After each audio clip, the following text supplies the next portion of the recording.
Hello दोस्तों। तो आज हम पढ़ेंगे द लोटस, जो कि लिखा है टोरू दत्त ने। अभी द लोटस पढ़ने से पहले हमें टोरू दत्त के बारे में जान लेना थोड़ा सा ज़्यादा ज़रूरी है। ओके, सो अभी टोरू दत्त के बारे में थोड़ा सा जान लेते हैं। सो अभी हम लोग बात कर लेते हैं टोरू दत्त के बारे में थोड़ा सा। Okay, so Toru Dutt, like, उनका जन्म हुआ 1856 में एंड फिर 1877 में उनका डेथ हो गया। काफ़ी छोटा सा करियर था उनका, 21 ईयर्स का। लेकिन उन 21 ईयर्स में उन्होंने काफ़ी ज़्यादा इम्पैक्ट लाया इंडियन इंग्लिश में।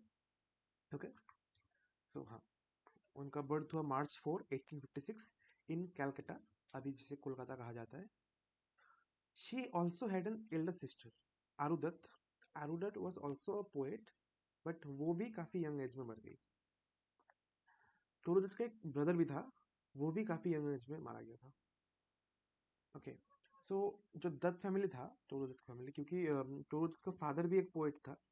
सो दत्त फैमिली काफ़ी ज़्यादा एडुकेटेड थे एंड प्रोग्रेसिव भी थे। ओके, इसीलिए उन्होंने इंडियन एंड वेस्टर्न ट्रेडिशन दोनों को एक्सेप्ट किया था अपने फैमिली में। ओके, सो टोरू एंड उसकी सिस्टर आरू, ये दोनों लाइक घर में ही they were educated and they were educated in multiple languages including Bengali, English, French and Sanskrit. Bengali because Bengali वो अपना उनका अपना कल्चर था। इंग्लिश बिकॉज इंग्लिश उन लोगों को जानना था। French because French literacy was very dominant in that period. And फिर संस्कृत, जो कि इंडियन लैंग्वेज था उस टाइम, बहुत ही यूज होता था Sanskrit too, like, Indian history के बारे में जानने के लिए संस्कृत का पता होना काफ़ी ज़्यादा इंपॉर्टेंट था।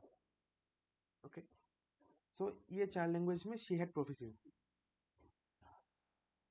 टोरूदत्त की जो फैमिली थी ना, वो क्रिश्चियनिटी में कन्वर्ट हो गई थी जब टोरूदत्त काफ़ी यंग था। ओके, इससे क्या होता है, इससे टोरूदत्त को, I mean, Hindu and Christian दोनों दोनों ट्रेडिशंस के बारे में पता लगता है।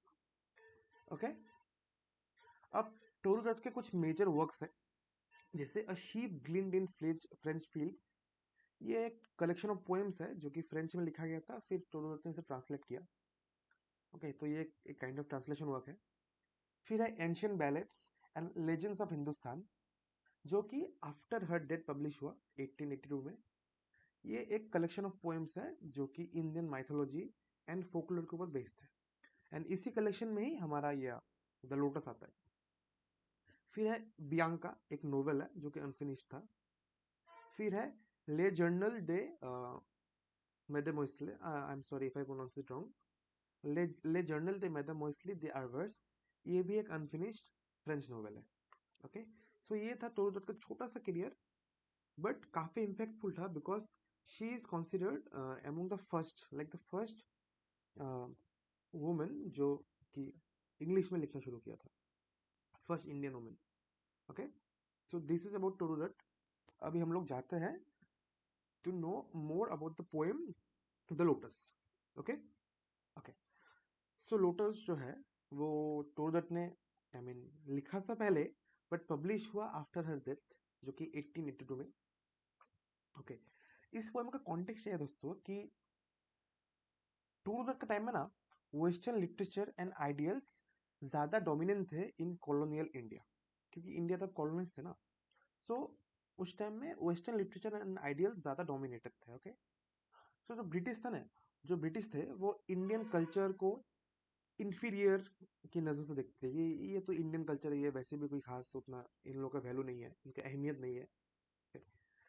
जो ज़्यादातर लिटरेरी वर्क्स था ना यूरोपियन की, like British literary work, European literary work, ये सब रोज एंड लिली को as a symbol of beauty and purity की तरह मतलब देखा जाता था। रोज को as a symbol of beauty and lily को as a symbol of purity दिखाया जाता था।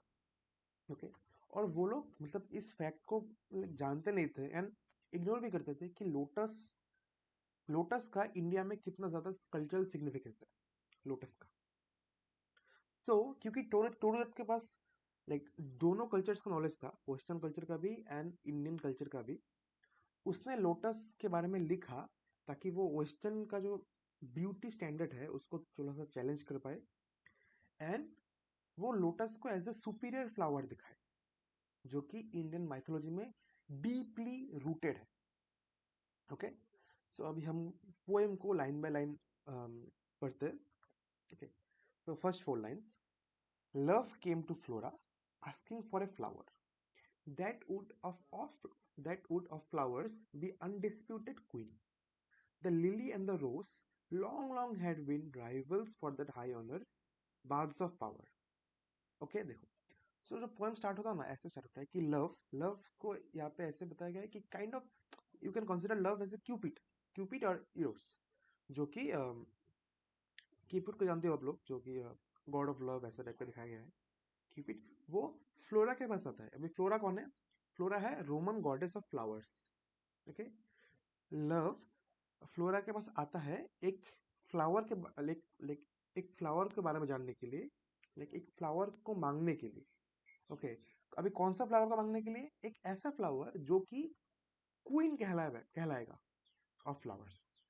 ओके, देखो, the lily and the rose long had been, जो रोज एंड लिली है ना, इन दोनों में बहुत टाइम से एक कंपटीशन था। किसका कंपटीशन? इस टाइटल का कंपटीशन कि मोस्ट ब्यूटीफुल फ्लावर कौन है। कुछ पोएट्स मानते थे रोज है, कुछ पोएट मानते थे लिली है, बट कभी कोई एक फाइनल कंक्लूजन में नहीं आ पाया कि कौन सा ज्यादा बेहतर है, ज्यादा सुंदर है। ओके, बार्ड्स ऑफ पावर मतलब पोएट, बार्ड्स ऑफ पावर मतलब पोएट। सो पोएट ने है ना, पोएट ने बहुत ज्यादा लिखा है रोज एंड लिली के बारे में, रोज का ब्यूटी एंड लिली का एलिगेंस के बारे में। ओके, बहुत ज्यादा लिखा है। जो वेस्टर्न पोएट्स है उन्होंने तो बस ज्यादातर रोज एंड लिलीज के बारे में ही लिखा है ना। ओके, रोज के बारे में ऐसे लिखा है कि मतलब रोज को एज ए लव की तरह शोकेस किया गया है एंड लिली को प्यूरिटी की तरह शोकेस किया गया है। Okay, birds of power continuation यहाँ पे had sung their claims the rose can never tower. So poet जो है ना वो एक डिबेट करते हैं about the superiority of the flowers. Okay, तो पोएट्स कहते हैं ना कि रोज एक, ठीक है, रोज काफी ज्यादा सुंदर है, बट जो लिली का एलिगेंस है, लिली में जो एलिगेंस है ना, कि एक इजी ब्यूटी, वो रोज में नहीं है। ओके, क्योंकि लिली में एक व्हाइट कलर है। व्हाइट कलर क्या सिंबलाइज करता है? Elegance, purity. तो रोज में तो ये नहीं है। Like the pale lily with her Juno made. अब देखो, लिली को पेल दिखाया गया है ताकि मतलब जो पेल दिखाया गया है रिजेंबलिंग जूनो। अब जूनो कौन है? जूनो है एक रोमन गॉडेस जो कि क्वीनशिप एंड पावर है। ओके, अब लिली को पेल मतलब ऐसे दिखाया गया है कि पेल मतलब, पहले आप लोग समझते हो ना कि कोई जिसमें कोई कलर नहीं है, पेल जस्ट वन कलर, नॉर्मल। और पेल से सिंबलाइज किया गया है जूनो को। जूनो जो है एक रोमन गॉडेस। किसका रोमन गॉडेस है? Queenship and power. Okay, so इसलिए लिली सिंबलाइज करती है dignity, elegance and purity. But is the lily lovelier thus between? अभी जो डिबेट है ना वो फिर भी कंटिन्यू रहता है कि is the lily truly more beautiful than the rose? इसीलिए देखो आप एक क्वेश्चन मार्क है, but is the lily lovelier? तो अभी भी ये क्लियर नहीं है। इसीलिए जो एक होता है ना, जो मेजर करने का बाला होता है, यहाँ पे रोज होगा, यहाँ पे लिली होगा, तो डिबेट कभी कंप्लीट नहीं होता है। इसीलिए डिबेट हमेशा बीच में अटक जाता है। Okay, there is no clear winner and the opinions are divided. Okay, देखो, flower factions rank the strife in साइक्स बावर। अभी देखो, ये जो कॉन्फ्लिक्ट है ना, ये कॉन्फ्लिक्ट हो जाए साइक्स बावर में। अभी साइक्स बावर क्या है? साइक्स बावर है एक ग्रीक मीथ ऑफ साइक। अभी साइक कौन है? The wife of Cupid. Cupid मैंने जिसको बोला, क्यूपिड जो पहले मेंशन था, लव, लव को ऐसे क्यूपिड दिखाया गया है। तो और साइक्स बावर जो है वो एक सिंबलाइज करता है एक डिवाइन और हेवनली प्लेस जहाँ पे ब्यूटी सेलिब्रेट किया जाता है। ओके, और फ्लावर फ्रैक्शंस मतलब supporter of rose and lily. जो लोग रोज को सपोर्ट करते हैं और लिली को सपोर्ट करते हैं, वो लोग कंटिन्यू कर रही है आर्ग्यूमेंट कि कौन सा फ्लावर सुपीरियर है। ओके, आगे चलते हैं।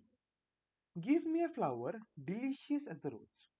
अभी जो क्यूपिड है क्यूपिड फ्लोरा से रिक्वेस्ट करता है कि मुझे एक ऐसा फ्लावर दो जिसमें रोज का स्वीटनेस एंड फ्रेगनेंस है। ओके, रोज में जो एक स्वीटनेस है और एक फ्रेगनेंस है, वो जिस फ्लावर में होगा मुझे वो फ्लावर दो। And stately as the lily in her pride. Okay, अभी और उस फ्लावर में ना लिली का जो डिग्निटी है, क्योंकि लिली को जूनो के साथ कंपेयर किया गया था, तो लिली का डिग्निटी है ना एक, तो लिली का जो डिग्निटी है एंड मैजेस्टी है वो भी होना चाहिए उस फ्लावर में। Okay, the flower should be both respectful and Regal. तो फिर फ्लोरा क्वेश्चन करता है, बट ऑफ व्हाट कलर, तुम्हें किस कलर का चाहिए ये फ्लावर? तो फिर से आंसर करता है क्यूपिड, रोज रेड। लव फर्स्ट चूज, तो लव चूज करता है कि कलर होना चाहिए रोज रेड, आई मीन रोज का जो कलर है वो कलर होना चाहिए। ओके, फिर वो रिकॉन्सिडर करता है अपना थॉट, बोलता है no no no, then prayed no, lily white और बोथ प्रोवाइड। वो लाइक रिकॉन्सिडर करता है, सोचता है कि नहीं व्हाइट लूंगा तो ज्यादा बेहतर होगा, क्योंकि व्हाइट प्यूरिटी और एलिगेंस शोकेस करता है। और फिर इन द एंड वो फिर से कंफ्यूज होता है और वो काइंड ऑफ कंबाइन कर देता है। In the end he wants a flower that is both rose red and lily white. Okay, तो काइंड ऑफ वो कंबाइन करने बोलता है कि आप तुम ये मुझे ये दोनों चाहिए, तो आप ऐसा कोई फ्लावर दो जिसमें ये दोनों कलर होना चाहिए, पैशनेट रेड भी होना चाहिए और व्हाइट भी होना चाहिए। ओके, फिर आता है इस पोएम का last couplet, and Flora gives the lotus rose red dyed. अब देखो लोटस का जो कलर है ना, तो अगर आप देखोगे तो ऐसा लगता है कि रेड में व्हाइट कलर मिक्स किया गया है। ओके, तो इसलिए यहाँ पे लिखा हुआ है, and Flora give the lotus rose red dyed. Flora जो है वो लव का जो विश था वो ग्रांट करता है बाय क्रिएटिंग लोटस, एक लोटस बनाता है जिसमें रिचनेस होता है, आई मीन रोज का रिचनेस होता है एंड व्हाइट का प्यूरिटी भी होता है। Okay, and lily white the queenish flower that grows. और फिर इसको डिक्लेयर कर देता है कि lotus is the queenliest flower, lotus flower का क्वीन है। ओके, और ये सुपीरियर है रोज एंड लिली से। ओके, इससे क्या होता है, इससे वो सरपास कर देता है, किसको सरपास करता है, वेस्टर्न आइडियल्स एंड ब्यूटी को। और वेस्टर्न आइडियल्स एंड ब्यूटी क्या है, रोज एंड लिली, इसको सरपास करता है और दिखाता है कि इंडिया कल्चरल सुपीरियोरिटी। लोटस को जब वो सुपीरियर फ्लावर दिखाता है, क्योंकि लोटस रिप्रेजेंट करता है इंडियन हिंदुइज्म को, तो इसीलिए दिखाता है कि जो इंडियन कल्चर है वो सुपीरियर है in contrast to western culture. बस दोस्तों, इस पोएम के बारे में इतना ही था। अगर मैं और भी कुछ बताना चाहूँगा तो वीडियो और लंबा हो जाएगा। तो दैट्स इट, बाय बाय दोस्तों, मिलते हैं किसी और नए पोएम के एक्सप्लेनेशन में। बाय।